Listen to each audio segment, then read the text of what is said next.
बिस्मिल्लाहिर्रहमानिर्रहीम। अस्सलाम वालेकुम डियर स्टूडेंट्स। नए लेक्चर के साथ हम बायोकेमिस्ट्री के हाजिर हैं।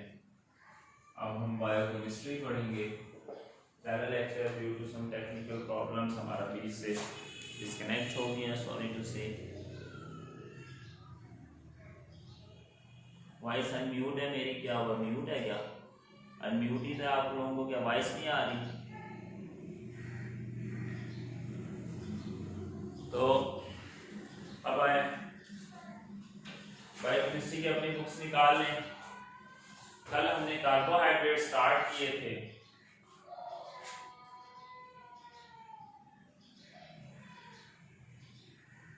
कार्बोहाइड्रेट्स के बारे में मैंने बताया था, these are the hydrated carbon, यानी कार्बन विद वाटर है, और इनका जनरल फार्मूला CnH2ON है। H2O वाटर है और C कार्बन है, हाइड्रेटेड कार्बन, यानी जितने नंबर ऑफ कार्बन होंगे उतने ही वाटर के मॉलिक्यूल भी लाजिम होंगे किसी कार्बन। जैसे मैंने नंबर ऑफ कार्बन एटम 6 किए तो वाटर के मॉलिक्यूल भी 6, तो C6H12O6 हो गया जब मैं इस ब्रैकेट को ओपन करूंगा। तो ये एक सिंपलेस्ट कार्बोहाइड्रेट है जिसको हम ग्लूकोज कहते हैं, और फ्रुक्टोज का भी यही फॉर्मूला है। याद रखिएगा कि carbohydrates are generally called sugars. इनको हम शुगर्स भी कहते हैं। They are sweet in taste, ये टेस्ट में मीठे होते हैं, और इनको हम सैकराइड्स यानी शक्कर वाले मॉलिक्यूल भी कहते हैं। अगर शक्कर का एक मॉलिक्यूल होगा तो मोनोसैकराइड कहलाएगा, 2 होंगे तो डाइसैकराइड कहलाएगा, 3 होंगे तो ट्राई कहलाएगा, 4 होंगे तो टेट्रासैकराइड कहलाएगा, 5 होंगे तो पेंटा कहलाएगा, 6 होंगे तो हेक्सा कहलाएगा, 7 होंगे तो हेप्टा कहलाएगा, 8 होंगे तो ऑक्टासैकराइड कहलाएगा, 9 होंगे तो नैनासैकराइड कहलाएगा, 10 होंगे तो डेकासैकराइड कहलाएगा। और याद रखिएगा कि ट्राई मतलब 3 से लेकर 10 तक के सैकराइड्स को मजमूई तौर पर आसानी के लिए अलग अलग नहीं लिखा जाता, इनको कंबाइनली ओलिगोसैकराइड कहा जाता है। क्या कहा जाता है भाई? ओलिगोसैकराइड, यानी 3 मॉलिक्यूल से लेकर 10 मॉलिक्यूल तक। 3 मॉलिक्यूल से क्या मुराद? जैसे ये एक मॉलिक्यूल है, इसके साथ एक और मॉलिक्यूल जुड़ जाए C6H12O6, अब ये क्या हो गया? एक और एक 2। तो पहले ये मोनो था, एक था, अब ये डाई हो गया। इसके साथ मैं एक और जोड़ दूं C6H12O6 वाला मॉलिक्यूल, तो अब ये ट्राई हो गया। ये तीनों को ट्राई का मजमुआ अलग अलग है। अगर इनमें जुड़ा हुआ नहीं है, कोई चीज बॉन्ड नहीं है, तो फिर ये मोनो ही है। 3 मोनो के अलग अलग मॉलिक्यूल है। लेकिन अगर ये जुड़े हुए हैं किसी बंधन से, तो फिर इनकी नेचर बदलती चली जाएगी। Mono disaccharide, monosaccharide, disaccharide, trisaccharide. जब इनको हम ब्रेक करेंगे, जैसे एक दीवार 10 ईंटों से बनी है, तो उसको जब आप तोड़ोगे तो 10 ईंटें मिलेंगी। ट्राइसैकराइड को तोड़ोगे तो 3 मोनोसैकराइड मिलेंगे, एक एक के 3। 2 को तोड़ोगे तो 2 मोनोसैकराइड मिलेंगे। डाई को तोड़ोगे, सिंगल को तोड़ोगे तो कचरा ही हो जाएगा, ईंट का रोड़ा बन जाएगा, रोड़ी बन जाएगी, लेकिन मोनोसैकराइड नहीं मिलेगा। ठीक है, अब आपको समझ लगी? ये ओलिगोसैकराइड, मोनोसैकराइड, डाइसैकराइड, और ओलिगो से ऊपर 10 से अगर ऊपर जाएंगे 11 से इंफिनिटी तक, तो ये इनको हम पॉलीसैकराइड कहते हैं। क्या कहते हैं भाई? पॉलीसैकराइड्स कहते हैं। सैकराइड्स का मतलब शुगर, शक्कर, मीठे कंपाउंड, शुगर वाले, स्वीट वाले। और बताया गया था जितना सिंपल इनका स्ट्रक्चर होगा, जितना सिंपल ये होंगे, उतने ज्यादा स्वीट होंगे। उतने ज्यादा क्या होंगे भाई? स्वीट होंगे। और जितने ये स्वीट होंगे उतना आपको अच्छा जायका देंगे।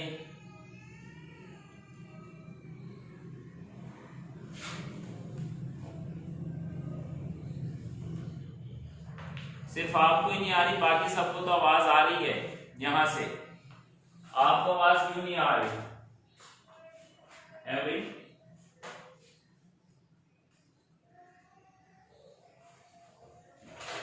अभी आवाज आ रही है मेरी?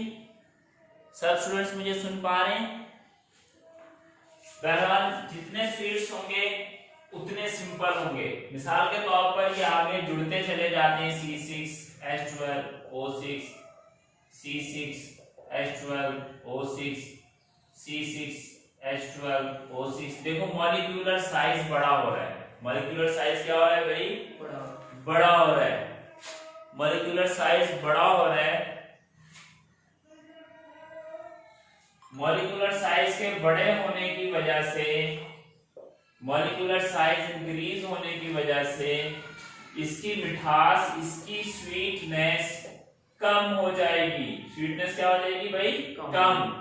जितना बड़े मॉलिक्यूल होंगे जुड़ते चले जाएंगे, मोनो से डाई बना, डाई से ट्राई, ट्राई से टेट्रा, टेट्रा से hepta, penta, octa, poly. Poly mean many. Poly के मैनी क्या होते हैं भाई?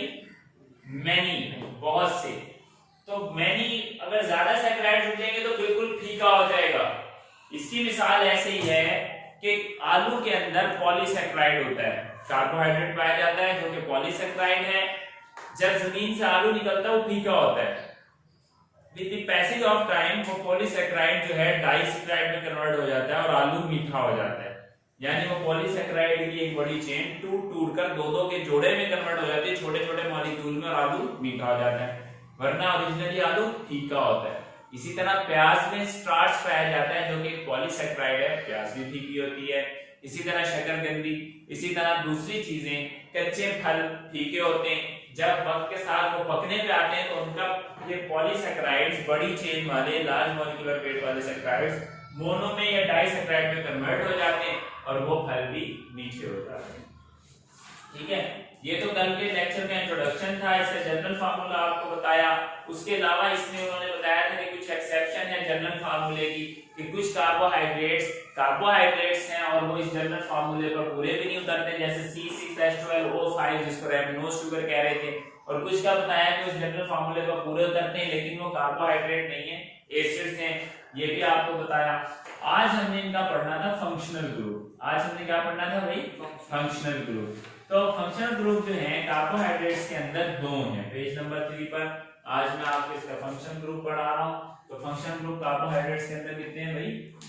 दो होते हैं। आपने पढ़ा था कि फंक्शन ग्रुप दो हैं, या तो कीटोज शुगर है या एल्डोज शुगर है। ठीक है, ओज इनके एंड पर आता है, OH ओज। ये जाहिर करता है कि ये शुगर हैं। ये क्या है भाई? शुगर्स हैं। ठीक है, तो functional groups of carbohydrate, the carbohydrates have two major categories on the basis of function group। function group की बुनियाद पर कार्बोहाइड्रेट्स की दो मेजर कैटेगरीज हैं, दो मेजर इनके फंक्शंस यानी कि क्लासें हैं। टू फंक्शन ग्रुप इनके अंदर होते हैं, एक एल्डिहाइड ग्रुप है और एक कीटो ग्रुप है। एक का नाम क्या है भाई? Aldehyde group. एल्डिहाइड ग्रुप और एक का नाम है कीटो ग्रुप। याद रखिएगा, एल्डिहाइड ग्रुप से ताल्लुक रखने वाली शुगर को हम एल्डोज शुगर कहेंगे, कीटो ग्रुप से ताल्लुक रखने वाली शुगर को कीटोज शुगर कहेंगे। जैसे ग्लूकोज के नाम के आखिर में OH आता है, कार्बोहाइड्रेट्स के एंड पर OH जरूर आता है, जो ये जाहिर करता है कि ये कार्बोहाइड्रेट्स हैं। ये क्या है भाई? ये इनकी क्लास की पहचान है। जैसे किसी का खानदानी नाम हो, 5 भाई में इरफान, अदनान, सलमान, सही है, नून, नौमान, तो पता लगता है यार इसके सब भाइयों के नाम ऐसे ही हैं। तो एल्डिहाइड ग्रुप का फार्मूला क्या है? यानी कि functional group CHO। Aldehyde group में क्या लगा होता है? CHO। और कीटो ग्रुप में क्या लगा होता है? C डबल बॉन्ड O और साइडों पर R। C double bond O और एक साइड पर R और एक साइड पर भी R। दरअसल ये जो C double bond O R है, अगर किसी कार्बोहाइड्रेट में, किसी शुगर के अंदर ये ग्रुप होगा उसके स्ट्रक्चर में, तो इसको आप कीटोज शुगर कहेंगे। अगर ये वाला ग्रुप होगा तो इसको आप एल्डोज शुगर कहेंगे कि ये एल्डिहाइड ग्रुप से ताल्लुक रखती हैं और ये कीटो ग्रुप से ताल्लुक रखती हैं। अभी आगे जब मैं इसका स्ट्रक्चर ड्रॉ करूंगा तो आपको मजीद इजीली समझ में आ जाएगा। तो यहाँ पर अब मैं आपको बताना चाह रहा हूँ बुरे वाला कॉलेज और चीशनी वाले कॉलेज में लेक्चर शुरू करते हैं, तो जो ओल्ड फर्स्ट ईयर है ना उनको बोलते हैं दोबारा से आपकी रिवीजन शुरू हो गया फर्स्ट स्टार्ट से जी। अच्छा चलो मैं लेक्चर के एंड करके फिर उनको पढ़ाते हैं, ठीक है। तो यहाँ पे क्या है भाई, अब आप यहाँ से देखिए, मैं बताता हूँ दोबारा इसको पढ़ाता हूँ ताकि आपको समझ आ जाए। The carbohydrates have two major categories, carbohydrates की दो मेजर कैटेगरीज हैं। दो मेजर कैटेगरीज हैं, क्या मतलब कि एक अल्डिहाइड ग्रुप वाले और एक कीटो ग्रुप वाले। Aldehyde group dash CHO, it is on the first carbon and the carbohydrate with aldehyde group is called aldose sugar. वो कह रहे हैं कि ये CHO जो है ये पहले कार्बन के साथ जुड़ा होगा स्ट्रक्चर में, और इस एल्डिहाइड ग्रुप उठने वाली शुगर को अल्डोज शुगर कहेंगे। नेक्स्ट कीटो ग्रुप लिखा हुआ है C डबल बॉन्ड O और साइडों पर R लगा हुआ है। It is on the second carbon, ये फंक्शन ग्रुप सेकंड कार्बन पर होगा। The sugar with protonic group are called ketosis या कीटोज शुगर। तो इनको उसको हम अल्डोसिस या अल्डोज शुगर और इसको कीटोसिस या कीटोज शुगर कहते हैं, ठीक है ना। मतलब क्या हो गया कि अल्डिहाइड ग्रुप रखने वाली शुगर जो है अल्डोज कहलाएगी और कीटोनिक ग्रुप रखने वाली शुगर क्या कहलाएगी, कीटोज शुगर कहलाएगी। अब यहाँ पर जनाबे वाला सोर्सेज ऑफ कार्बोहाइड्रेट हैं, आगे हम इसका जब स्ट्रक्चर में इसका ड्रा करूंगा तो आपको इसमें कीटोज और अल्डिहाइड शुगर का पता लग जाएगा, ठीक है। अगले पेज पर तो सोर्सेज ऑफ कार्बोहाइड्रेट में अब हम पढ़ने जा रहे हैं कि सोर्सेज क्या हैं।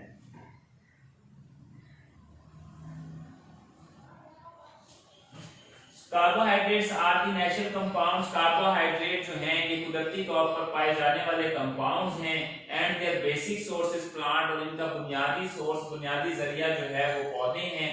The chief source of carbohydrate is the cereals. वो कह रहे हैं कि चीफ सोर्स कार्बोहाइड्रेट्स का जो मेन सोर्स है, जो मेन जरिया है वो सीरियल्स हैं। सीरियल्स कहते हैं दाल दलियों को, सही है। दलिए दालों से जैसे दलिए बनाते हैं, जिन चीजों के दलिए इस्तेमाल करते हैं उनको सीरियल कहते हैं। इसी तरह सेरेलैक बना है लफ्ज जिसका नाम है नेस्ले सेरेलैक, उधर हकीकत दलिए ही होता है, पिसा हुआ पाउडर गंदम का, चावल का, ठीक है। तो starch is dependent in the cereals. वो कह रहे हैं कि स्टार्च जो है वो सीरियल्स में, दाल दलियों में डिपेंडेंट होता है, दलियों में, चावल में, गंदम में, इसलिए प्रोटीन से हासिल किया जाता है। The other sources of carbohydrates serial के अलावा और कौन-कौन से सोर्सेज हैं, यानी दलियों के अलावा, दाल दलियों के अलावा और कौन-कौन से सोर्सेज हैं अनाज के अलावा कार्बोहाइड्रेट्स के। वेजिटेबल्स में पोटैटो, आलू में कार्बोहाइड्रेट पाया जाता है, कैरेट में पाया जाता है, बीट्स कहते हैं चुकंदर को, बीट्स में पाया जाता है।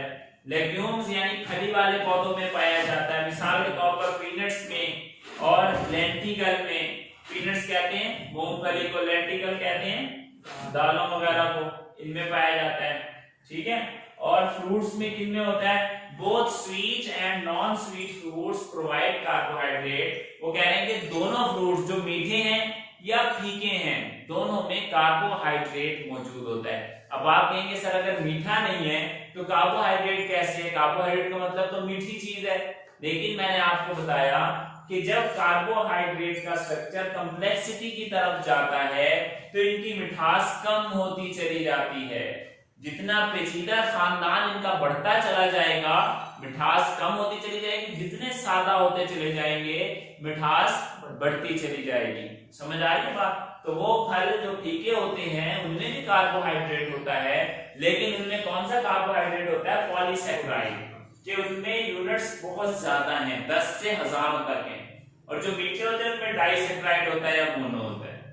समझ आ रही है बात। ओलिगो भी तकरीबन फीके होते हैं। तो नेक्स्ट है चेन और cyclic structure of carbohydrates. Carbohydrate का दो किस्म का स्ट्रक्चर होता है, एक स्ट्रक्चर उसका चेन है और दूसरा स्ट्रक्चर उसका साइक्लिक है। चेन कहते हैं कि एक क्लोज स्ट्रक्चर, चेन किसको कहते हैं भाई, क्लोज स्ट्रक्चर को चेन स्ट्रक्चर कहते हैं। और स्ट्रेट या इसको हम साइक्लिक स्ट्रक्चर भी कहते हैं, चेन या साइक्लिक। और स्ट्रेट स्ट्रक्चर को यानी कार्बन, जैसे मैंने ये यूं एक लाइन में स्ट्रेट सीधी लाइन में एक कार्बन को दूसरे से जोड़ा हुआ है, ये स्ट्रेट स्ट्रक्चर कहला रहा है। ये क्या कहला रहा है भाई? Straight structure. इसके बारे में आपको स्ट्रक्चर सिखाएंगे तो आपको पता लग जाएगा। Carbohydrates are both in cyclic form and chain form. Carbohydrate दोनों किस्म की शक्लों में होते हैं, साइक्लिक फॉर्म में भी और चेन फॉर्म में भी।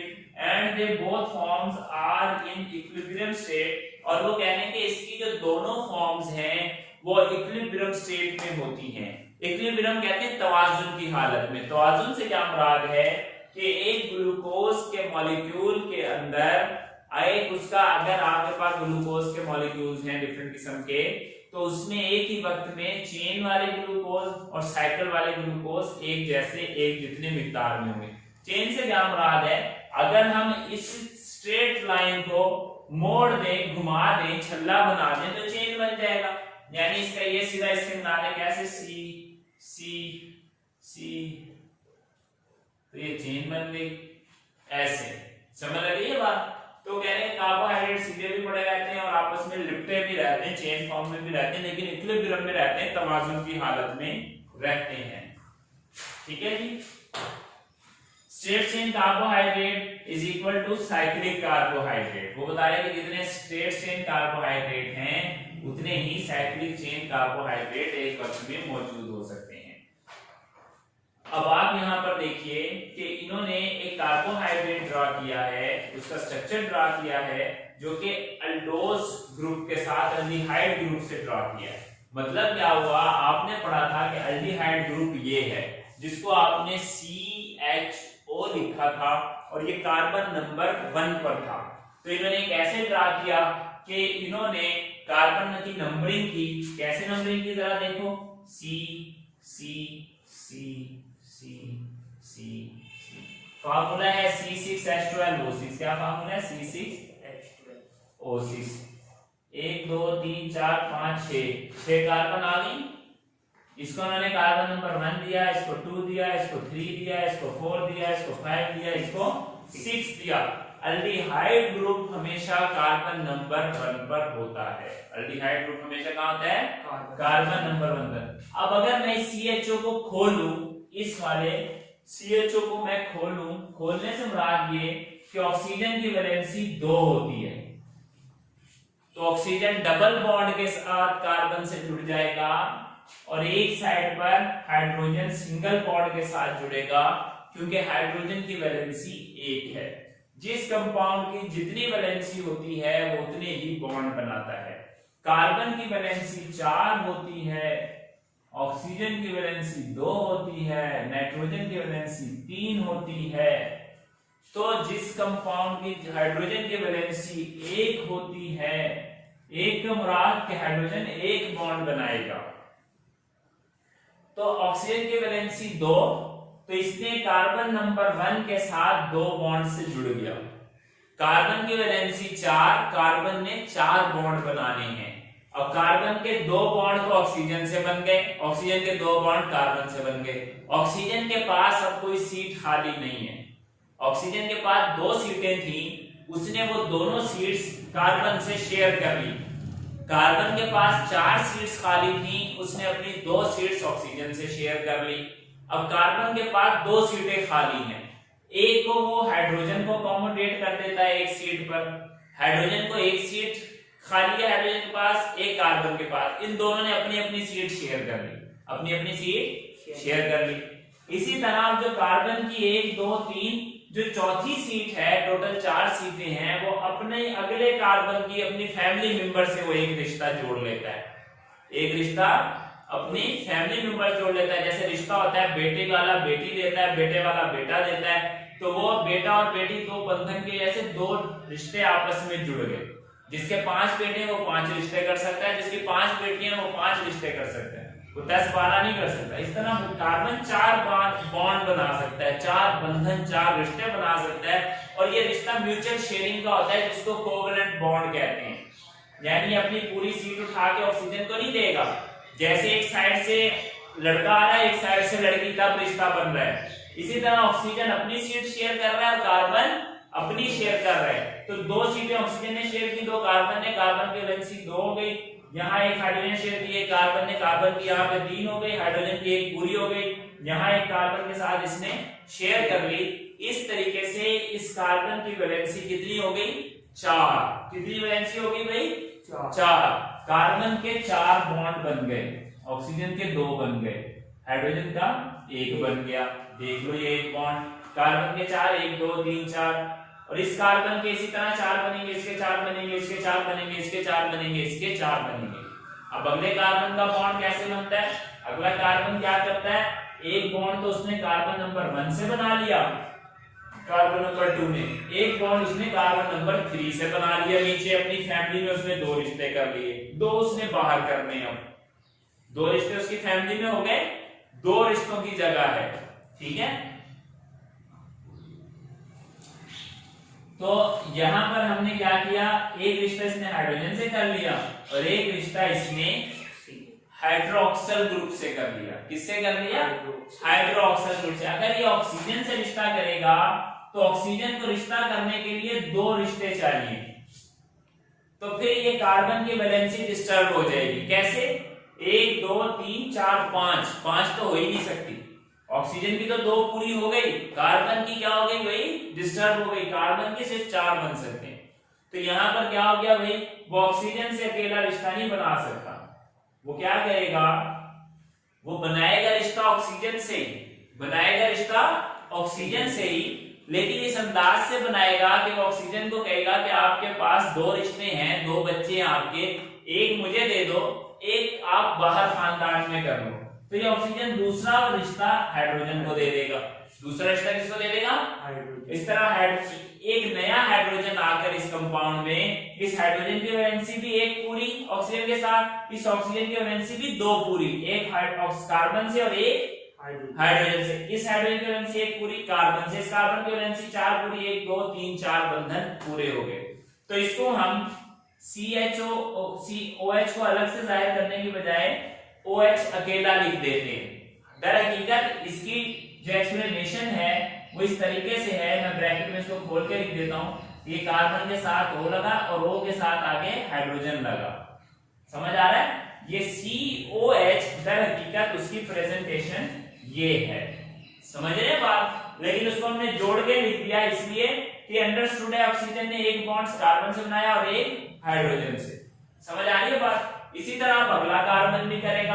अगला कार्बन एक रिश्ता हाइड्रोजन को दे देगा, एक रिश्ता ऑक्सीजन को देगा, ऑक्सीजन आगे हाइड्रोजन को देगा, ठीक है। इधर देखो मैंने यहां पर लिखा था COH, यहां पर मैंने लिख दिया CHO। HO इसलिए लिखा कि कार्बन का रिश्ता ऑक्सीजन से जुड़ रहा है, हाइड्रोजन से नहीं जुड़ा। अगर मैं यहां पर OH लिखूंगा तो कार्बन का डायरेक्ट रिश्ता तस्वीर में हाइड्रोजन से शो हो रहा है, जो कि गलत है। कार्बन रिश्ता बना रहा है, बॉन्ड बना रहा है ऑक्सीजन से, इसलिए मुझे पहले ऑक्सीजन लिखना है, ऑक्सीजन आगे बॉन्ड बना रहा है हाइड्रोजन से, इसके बाद में हाइड्रोजन लिखना है। मुझे उम्मीद है आप लोगों को बहुत समझ आ रही होगी। ये स्ट्रक्चर अगर समझ नहीं आएगा आप कुछ नहीं समझ सकते, आगे नहीं चल सकते। इस तरह ये कार्बन OH और ये H अल्टरनेट चलेगा, यहाँ OH बॉन्ड, यहाँ H बॉन्ड, यहाँ OH बॉन्ड, यहाँ H बॉन्ड। अब ये H और ये HO कार्बन के साथ ऑक्सीजन का बॉन्ड है, ठीक है। इसमें इन्होंने तस्वीर में आपके स्ट्रक्चर में आप ऐसे भी ड्रा कर सकते हैं, दोनों एक साइड पे लगा सकते हैं, इसमें कोई हर्ज वाली बात नहीं है। अब जो कार्बन नंबर 6 है आपका, उसके आगे लिखा हुआ है C6 के आगे CH2OH। क्या लिखा हुआ है भाई? CH2OH। अब देखो भाई, इस कार्बन की वैलेंसी 4 हो गई, 1 2 3 4। इस कार्बन की वैलेंसी कितनी रह गई छठे वाले की? 1। इस कार्बन की वैलेंसी अभी कितनी है भाई?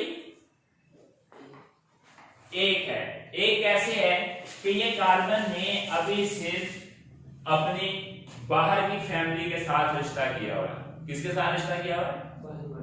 कार्बन 5 नंबर कार्बन से इसका एक रिश्ता है, इसने 3 रिश्ते और करने। कितने रिश्ते करने हैं भाई? 3 रिश्ते और करने हैं। तो ये 3 रिश्ते कैसे करेगा? एक रिश्ता दिया इसने हाइड्रोजन को, एक रिश्ता दिया ऑक्सीजन को, एक और रिश्ता दिया हाइड्रोजन को। इस ऑक्सीजन के पास एक रिश्ता खाली था, उसने ये दिया हाइड्रोजन को। तो इस तरह जब हम इनको जोड़ेंगे तो कितना हो गया CH2H1H2 CH2OH। ऐसे आप कहेंगे सर ये तो टोटल CH3O बन रहा है, बनता CH3O है, CH3O बनता है, क्यों? लेकिन हम इसे CH3O नहीं लिख सकते, वजह कि कार्बन सिर्फ 2 हाइड्रोजनों के साथ डायरेक्ट जुड़ा हुआ है। इस हाइड्रोजन से इनडायरेक्ट रिश्तेदारी है, डायरेक्ट रिश्तेदारी कार्बन की ऑक्सीजन से है, इसलिए CH2OH कि कार्बन की रिश्तेदारी किससे है? ऑक्सीजन से, ऑक्सीजन की आगे हाइड्रोजन से, इसलिए CH2 को वैसे 3 H हैं लेकिन हमने CH2 लिखा क्योंकि कार्बन की डायरेक्ट रिश्तेदारी 2 हाइड्रोजन से है और अगले हाइड्रोजन की रिश्तेदारी ऑक्सीजन से, उसे ऑक्सीजन के साथ लिखा। इस तरीके से ये आपका स्ट्रक्चर बन जाता है। अब अगर आप इसमें total number of carbon, hydrogen, oxygen count कर लें 1 2 3 4 5 6, तो टोटल कार्बन कितने हो गए? C6। अब आप हाइड्रोजन गिन लें 1 2 3 4 5 6 7 8 9 10 11 12, 10 11 12, तो H कितने हो गए? H12। O कितने हो गए? 1 2 3 4 5, छठा किधर है? 1 2 3 4 5 6, ये छठा H6। स्ट्रक्चर पूरा हो गया C6H12O6। कार्बन के C6H12O6 विद एल्डिहाइड ग्रुप, इसमें एल्डिहाइड ग्रुप था जो कि CHO था। CHO की मैंने डिफाइन किया आपको ऑक्सीजन की दो, मैं दोबारा रिपीट कर रहा हूँ स्ट्रक्चर को, जिन्हें समझ नहीं आया फिर से समझ लें। अगर धुंधला नजर आ रहा है या कुछ भी आ रहा है, अपनी तस्वीर, अपनी पिक्चर को देखो, बुक पर तो नजर आ रहा है ना, उसकी एक्सप्लेनेशन आप यहां से सीखो। कार्बन की वैलेंसी 4 होती है, वैलेंसी ये मैट्रिक के कांसेप्ट हैं, 8वीं जमात के कांसेप्ट हैं, अभी आप मैट्रिक करके आए हुए, अगर नहीं भी आते मैंने फिर आपको बता दिया। वैलेंसी 4 का मतलब ये है कार्बन 4 बंधन में जुड़ सकता है, 4 लोगों के साथ रिश्ते बना सकता है। ऑक्सीजन की वैलेंसी 2 का मतलब ये ऑक्सीजन 2 लोगों के साथ रिश्ते बना सकता है, नाइट्रोजन 3 के साथ, हाइड्रोजन 1 लोग के साथ रिश्ता बना सकता है। जैसे रिश्ता बनता है एक की बेटी आती है, एक का बेटा, तो तभी रिश्ता बनता है। अकेला बेटी देने से या अकेला बेटा लेने से रिश्ता नहीं बनता है जब तक निकाह ना हो, कुछ इन्हें देना होता है, कुछ इन्हें देना होता है। इस तरह कार्बन नंबर 1 ने ऑक्सीजन से 2 रिश्ते किए, ऑक्सीजन को भी 2 करने थे, कार्बन के पास भी 2 रिश्ते, कार्बन के पास 4 रिश्ते हैं लेकिन वो 2 ऑक्सीजन से कर लेगा, 1 हाइड्रोजन से और 1 अपने खानदान में कार्बन से कर लेगा। इस तरह अगले कार्बन के अगला जो 2 नंबर कार्बन है वो 3 नंबर कार्बन से एक अपने खानदान से कर लेगा, एक पिछले खानदान वाले से हो गया, एक हाइड्रोजन से कर लेगा, एक ऑक्सीजन से। ऑक्सीजन कहेगा मेरे पास एक रिश्ता और है, वो कहेगा भाई मेरे पास तो जगह नहीं है, वो तुम बाहर कर लो, तो ऑक्सीजन जो है आगे हाइड्रोजन से रिश्ता बना लेगा, इस तरह HO बन गया। तो कार्बन नंबर 3 भी ऐसे करेगा, एक हाइड्रोजन से, एक OH से, कार्बन नंबर 4 भी एक OH से, एक हाइड्रोजन से, कार्बन नंबर 5 भी एक ऑक्सीजन से, एक हाइड्रोजन से। कार्बन नंबर 6 जो है वो अपने 4 रिश्ते कैसे करेगा, एक उसका अपने खानदान में पुराने 5 नंबर कार्बन से हो गया और एक रिश्ता वो करेगा हाइड्रोजन से, 2 रिश्ते करेगा, इस तरह उसकी वैलेंसी 3 हो गई, एक कार्बन के साथ, एक और 2 हाइड्रोजन के साथ, और चौथा रिश्ता वो ऑक्सीजन से कर देगा। ऑक्सीजन से रिश्ता करने के बाद ऑक्सीजन को एक रिश्ता और चाहिए तो ऑक्सीजन एक बॉन्ड बना देगा हाइड्रोजन के साथ, इस तरह ऑक्सीजन के भी 2 पूरे, इसलिए हम इसको CH2OH लिखते हैं कि कार्बन के साथ डायरेक्ट 2 हाइड्रोजन जुड़े हुए हैं और डायरेक्ट एक ऑक्सीजन जुड़ा हुआ है और इस ऑक्सीजन के साथ आगे हाइड्रोजन अलग जुड़ा हुआ है। कार्बन की डायरेक्ट रिश्तेदारी ऑक्सीजन से, ऑक्सीजन की डायरेक्ट रिश्तेदारी अगले आगे वाले H वाले OH वाले हाइड्रोजन से है। कार्बन डायरेक्ट हाइड्रोजन से बॉन्ड नहीं बना रहा, carbon in CH2 in 2 hydrogen से बॉन्ड बना रहा है। ये इसका स्ट्रक्चर था, बहुत सिंपल, यहाँ पर कीटो शुगर का स्ट्रक्चर दिया गया है। और इसी तरह इस स्ट्रक्चर को जब आप ये स्ट्रक्चर बंद हो जाएगा, रिंग फॉर्म में चला जाएगा, तो वो ऐसे साइक्लिक स्ट्रक्चर बना देगा। इस साइक्लिक स्ट्रक्चर में इसी तरह ये अल्टरनेट बॉन्ड चलेंगे हर कोने पर। ये जो कॉर्नर्स हैं, ये हर कॉर्नर पर एक कार्बन है, ये बंद कोने जाहिर कर रहे हैं कि यहाँ पे एक कार्बन है और यहाँ ऑक्सीजन लगा हुआ है। तो ये क्या हो गया भाई, C1 है, ये 2 3 4 5, इस C5 के साथ CH2OH, ये C6 हो गया, छठा कार्बन ये हो गया। और बाकियों के साथ अल्टरनेट 4 नंबर के साथ एक हाइड्रोजन एक OH ग्रुप, इसी तरह इसके साथ एक OH ग्रुप एक हाइड्रोजन ग्रुप अल्टरनेट लग गए, इसी तरह एक हाइड्रोजन ग्रुप एक OH ग्रुप और इसके साथ एक हाइड्रोजन अकेला लग गया। समझ आ रही है? CHO वाला बॉन्ड के साथ और एक OH ग्रुप लग गया। ये साइक्लिक स्ट्रक्चर इस तरीके से बन गया। इसी ने मुड़कर आपस में खुद को रिशेप किया और एक साइक्लिक स्ट्रक्चर बना दिया। सिंपल स्ट्रक्चर अगर समझ आएगा तो साइक्लिक समझना कोई मुश्किल नहीं है। साइक्लिक की बस तरतीब साइकिल में है, हर बनने वाला कॉर्नर, इस कॉर्नर पे ये जो एक मैं सर्कल या साइकिल बना रहा हूं, साइकिल मतलब सर्कल, यानी यहां से आप चले तो वापस यहीं पहुंच सकते हैं। ये कॉर्नर कार्बन को रिप्रेजेंट कर रहा है। इधर आप कार्बन लिखें या ना लिखें, ये अंडरस्टूड है कि इसमें 6 कार्बन के हर किनारा 6 एक कार्बन है, कार्बन कार्बन से जुड़ा हुआ। समझ आ रही है बात? तो आज का लेक्चर यहाँ पर खत्म हुआ। अब मैं नेक्स्ट लेक्चर के आपको बताता हूँ कि न्यू फर्स्ट ईयर का होगा या ओल्ड का। कार्बोहाइड्रेट्स हमने पढ़े, इसमें 2 अल्डिहाइड ग्रुप का बताया आपको, शुरू से मैंने इसका इंट्रोडक्शन भी दिया। मुझे उम्मीद है समझ आई होगी। अगर किसी को समझ नहीं आई तो प्लीज मुझे बता सकते हैं।